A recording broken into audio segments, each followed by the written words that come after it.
পরম্পরা নাটকের ৬৭তম পর্ব কবে প্রচারিত হবে? ৬৭তম পর্ব এখনও কেন প্রচার হচ্ছে না?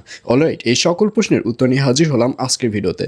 সুতরাং ভিডিওটি টানটাই না করে শেষ পর্যন্ত দেখতে থাকুন এবং যারা আমাদের চ্যানেলে নতুন রয়েছেন অলরাইট চ্যানেলটি সাবস্ক্রাইব করে রাখুন।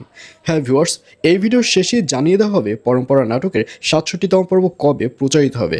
আর প্রথমে বলে নিচ্ছি ৬৭তম পর্ব এখনও প্রচারিত না হবার কারণটা। আসলে পবিত্র ঈদ উল ফিতর উপলক্ষে বিভিন্ন ধরনের অনুষ্ঠান প্রচার হওয়ার কারণে পরম্পরা নাটকের ৬৭তম পর্ব এক সপ্তাহ পরে অর্থাৎ ঈদের এক সপ্তাহ পরে প্রচারিত হবে। তবে পরম্পরা নাটকের ৬৭তম পর্বে কিন্তু আরও ইন্টারেস্টিং ঘটনা আসতে চলছে, কারণ এই ৬৭তম পর্বে আপনারা দেখতে পারবেন অবশেষে মেঘাকে দেখা যাবে সে কিন্তু ঈদের দিন অনেক সুন্দর সুন্দর রান্নাবান্না করবে, কারণ মেঘার সাথে যার বিয়ে হবার কথা ছিল সে মেঘাদের বাড়িতে ঈদের দিন ইনভাইটে আসবে এবং সব কিছু সুন্দর সুন্দর রান্নাবান্না করলেও প্রত্যেকটার মধ্যে এত পরিমাণে লবণ দিয়ে দেবে যেটা খেয়ে মেঘার সাথে যে লোকটার বিয়ে হবার কথা ছিল সেই লোকটা সহ তার মা, তার আপনজন অর্থাৎ আত্মীয় স্বজন সবাই ওই বাড়ি থেকে দৌড়ে পালাবে, যাতে করে মেঘার সাথে আর ওই লোকটির বিয়েটি হবে না।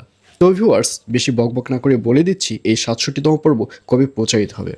পরম্পরা নাটকের ৬৭তম পর্ব প্রচারিত হবে আগামীকাল ২৮ তারিখ অর্থাৎ ২৮ মার্চ শনিবার সন্ধ্যা ৭টার সময় শুধুমাত্র দীপ্ত টিভি ইউটিউব চ্যানেলে। তো ভিউয়ার্স, কারা কারা পরম্পরা নাটকের ৬৭তম পর্ব দেখার জন্য ওয়েট করে আছেন অবশ্যই কমেন্টে লিখে পাঠান।